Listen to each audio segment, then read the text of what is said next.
Assalamualaikum warahmatullahi wabarakatuh. Selamat pagi anak-anak. Bagaimana kabarnya? Mudah-mudahan kita semua masih dalam lindungan Allah Subhanahu wa taala. Anak-anak, hari ini kita akan melanjutkan pembelajaran kita, yaitu tema 2, menyayangi tumbuhan dan hewan. Muatan mapel yang akan kita pelajari adalah bahasa Indonesia sekaligus PPKN di subtema 1 PP 6. Ingat, tema 2 subtema 1 PP 6. Kompetensi dasar yang harus kita punyai yaitu menguraikan pesan dalam dongeng yang disajikan secara lisan, tulis, dan visual. Memahami arti gambar pada lambang negara Garuda Pancasila. Tujuan pembelajaran melalui tayangan video yang akan kalian saksikan melalui menyaksikan sebenarnya ya, dari tayangan ini sebenarnya artinya melalui menyaksikan video siswa mampu menceritakan pesan dalam dongeng. Melalui menyaksikan video siswa mampu menceritakan perilaku dalam kehidupan sehari-hari. Yang atas ini tujuan untuk bahasa Indonesia kalian bisa menceritakan pesan sebuah dongeng yang bawa perilaku baik dalam kehidupan sehari-hari. Nah, kita mulai ya. Oke, pembelajaran 6. Ayo bercerita. Dayu senang dengan dongeng yang menceritakan kebaikan. Kali ini Dayu membaca dongeng tentang kebaikan hati seorang petani. Dayu pernah bercerita tentang pekerjaan petani juga. Petani menanam benih, tanaman di sawah atau di ladang. Setiap hari petani menyiram dan merawat tanaman yang ditanamnya. Hingga akhirnya tanaman-tanaman tersebut tumbuh subur dan siap dipanen. Yuk kita baca dongeng berikut ini. Setelah itu ceritakanlah kembali dalam bentuk gambar berseri. Petani yang baik hati. Suatu hari tinggallah seorang petani yang baik dan murah hati. Pada saat petani itu pergi ke sawahnya, ia menemukan seekor burung pipit yang kakinya patah. Sang petani merasa kasihan.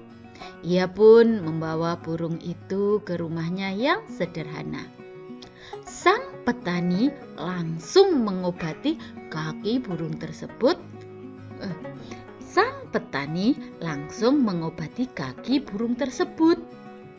Setelah beberapa hari ia rawat, burung pipit itu ia lepaskan kembali ke alam bebas. Nah, nanti kalau menggambar ini bisa kalian membayangkan di sini ada Pak Tani sedang pegang burung pipit sambil memegang tali, karena dia mengobati kakinya patah itu disambung dipakai tali ya, atau pakai kain gitu nggak apa-apa, karena disambung biar tidak patah.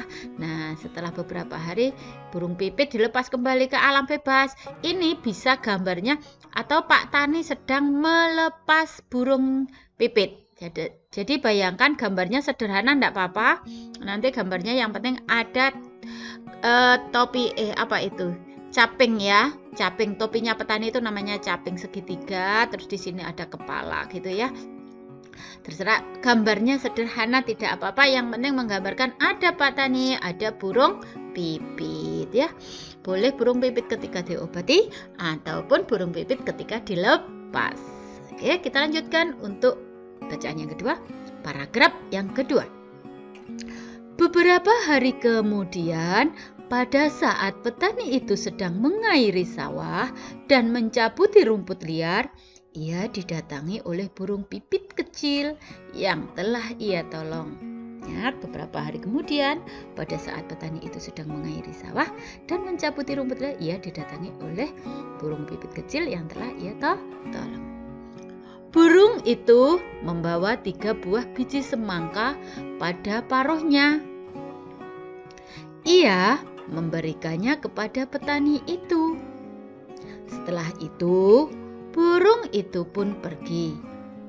Petani itu sangat berterima kasih kepada burung tersebut. Nah, apa yang dilakukan burung? Apa yang dilakukan petani? Ya, berarti kira-kira gambarnya apa ya? Pak Tani di sawah mencabut rumput. Jadi bisa Pak Tani pegang rumput, ada burung datang. Membawa di paruhnya ada biji semangka. Ya, itu gambarnya. Sekarang paragraf ketiga. Maaf. Paragraf ketiga. Besoknya sang petani menanam biji-biji semangka itu di dekat rumahnya. Setelah ia mengurus bibit pohon semangka itu pun tumbuh. Semakin lama, pohon itu semakin besar. Akhirnya, pohon semangka berbuah. Petani itu sangat senang. Ia mengambil 3 buah semangka itu. Nah, kira-kira gambarnya apa? Ada Pak Tani, ada pohon semangka. Ya, ada Pak Tani, ada pohon semangka, buahnya 3. Oke, silahkan membayangkan. Yang keempat, pada saat ia membelah buah semangka, yang pertama, keluarlah beberapa bongkah emas berlian yang berkilauan. Jadi nanti di sini untuk gambar yang keempat di sini ada semangka yang dipecah. Di sini ada gambar Pak Taninya. Ya, kepala Pak Tani kecil gini. Ya, tangan gini aja nggak apa-apa. Kamu butuh tubuh lengkap tidak apa-apa, hanya gambar lidi. Gambar lidi pun tidak apa-apa. Hanya kepala, badannya gambar lidi. Kemudian di sini ada semangka. Ya. Petani itu merasa sangat kaget bercampur senang. Lalu ia membelah semangka yang kedua. Ternyata isinya adalah bahan-bahan bangunan. Petani itu merasa sangat bahagia. Lalu ia membelah semangka terakhir. Ternyata keluarlah para pekerja yang siap membangun istana megah untuk ia tinggali. Di sini nggak ada petani, nggak apa-apa, ada di sini semangka dipecah, di sini juga semangka dipecah. Jadi pecahnya ada 3. Di sini ada gambar kecil-kecil, ada gambar orang kecil-kecil. Di sini yang tengah ini ada bahan bangunan, ada cangkul, ada cedok, ada bata, ada pasir, ada semen gitu ya, semen yang dibungkus gitu. Di sini di semangka yang tengah, yang paling sini adalah semangkanya yang apa? Iya, isinya emas dan berlian. Ada gelangnya buat melingkar-melingkar gambar gelang kecil. Ada kalung, bayangkan ya. Dibayangkan itu semuanya digambar. Ini digambar semangka pecah, di dalamnya ada. Di sini juga semangka pecah, di dalamnya ada bahan bangunan. Di sini semangka pecah, ada gambar manusia kecil-kecil gitu ya. Hanya gambar seperti manusia lidi gitu, nggak apa-apa.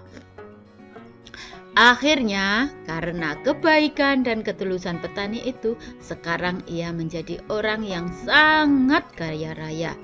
Ia selalu membagikan hartanya kepada orang yang kekurangan dan selalu menolong orang yang membutuhkan pertolongan. Nah, di gambar 5 ini ada gambarnya Pak Tani sambil membawa bungkusan. Di sini juga ada orang. Di sini ada orang, di sini ada orang, gitu ya. Ya, sambil ini menyerahkan bungkusan, gitu, nggak apa-apa. Pakai gambar manusia lidi nggak apa-apa ya. Tulislah pesan. Sekarang kita lanjutkan ya. Ayo menulis. Tulislah pesan yang terdapat pada dongeng Petani yang Baik Hati. Pesannya apa? Iya, kita harus selalu berbaik hati kepada tanaman ya. Tulislah perbuatan baik yang telah dilakukan petani yang baik. Apa saja ya tadi kebaikannya? Ya, kebaikan, perbuatan baik dilakukan petani yang baik hati. Apa? Iya, menolong burung pipit. Oh iya, maaf, Saya ulangi dari atas lagi ya. Ayo mari tulislah pesan yang terdapat pada dongeng Petani yang Baik Hati.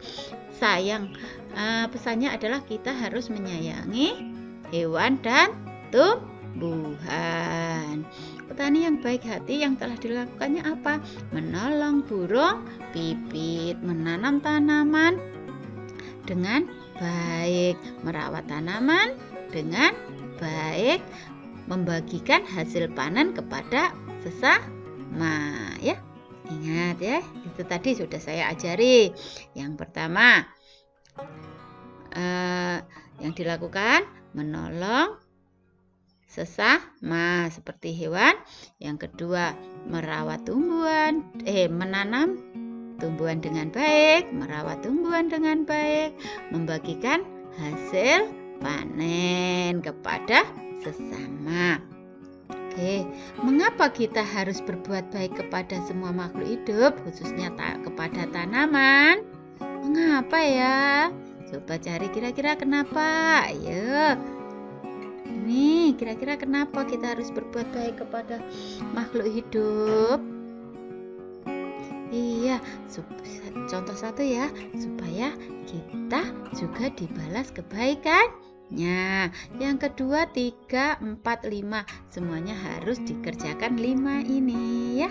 Kebaikan, mengapa kita harus berbuat baik tanaman? Itu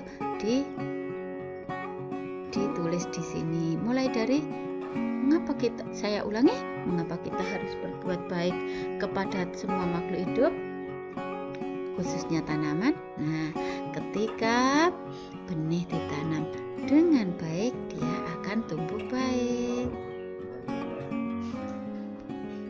Ya, oke, dilanjutkan ya. Nanti, oke, terima kasih. Ini kerjakan. Oke, untuk hari ini saya ucapkan terima kasih.